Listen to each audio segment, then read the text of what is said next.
Okay, we're going to learn Cripple Creek together. This is number 41 in your book. If you haven't already, and if you need to, go ahead, pause the video, and put in finger numbers for Cripple Creek if you need to. Pages 6 and 8 is where you'll find all the notes that are used in Cripple Creek.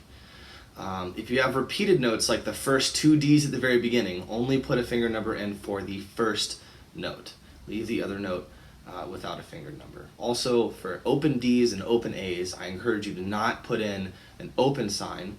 Try to just leave them as they are. We want to get to the point where we can look at a note and we know where to play that note, and we don't need to rely on a finger number the whole time.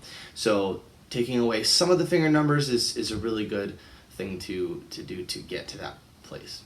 So once you put in those finger numbers, come back to this point in the video and we'll talk about the very first line of Cripple Creek.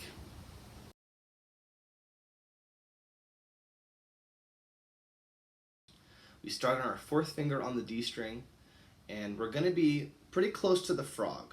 For this piece, we want a nice short bow stroke, not crunchy, just make sure you're using lots of bow, but also not too mushy like that, right? Find that fourth finger, put your bow on the string, and we're going to play the first two measures of Cripple Creek.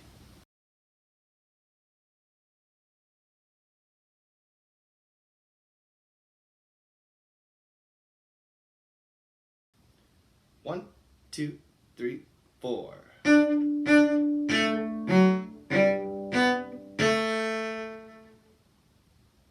Let's do that 3 more times. 1, 2, 3, 4.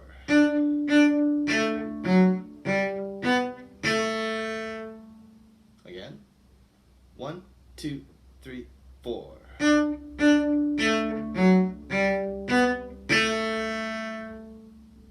And our last time. 1, 2, 3, 4.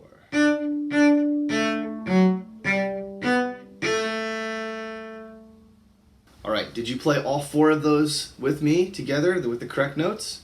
If not, go back and practice it until you can play it all 4 times correctly. Play it without the video if you want, play it with the video, that's fine. Once you can play all 4 times, then come back and we'll talk about the last 2 measures of the first line.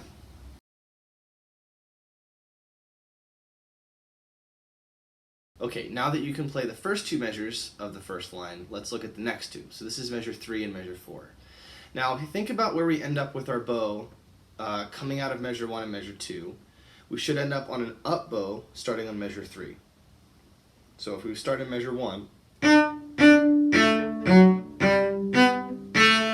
end on a down bow, which means my next note will be on an up bow, right? Bringing my hand towards the instrument with the bow going to my left. All right, let's play measure 3 and 4. Remember, these are very similar to measure 1 and 2, but they're not quite the same thing. So take a second, look at how things are different so you make sure you play the right notes. All right, let's play measure 3. Remember, starting up bow. So we'll be farther out in the bow than from the frog. We're going to go in this direction, okay?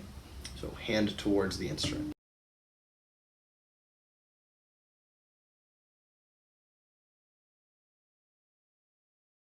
One, two, three, 4.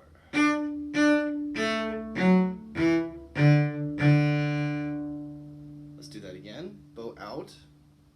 Make sure we do an up bow. 1, 2, measure 3. 2 more times. 1, 2, ready, and.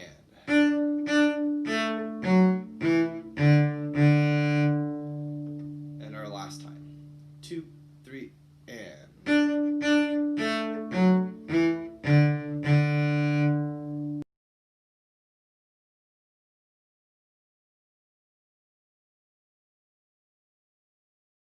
Okay, now that we've learned measure 3 and measure 4, let's put all 4 of these measures together and play the entire first line. So, find that first note, 4th finger on the A string, bow on the string, remember? Nice short bow strokes, and let's play the whole first line together. 1, 2, 3, 4.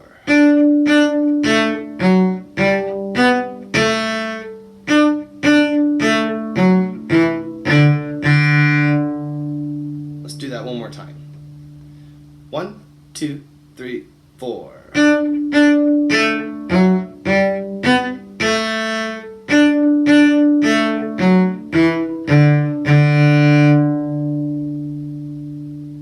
So go back and play through that whole first line a bunch of times until you can play it correctly, until you're playing the right notes with me, and then you can move on to the second part, which is going to be playing the second line of Cripple Creek.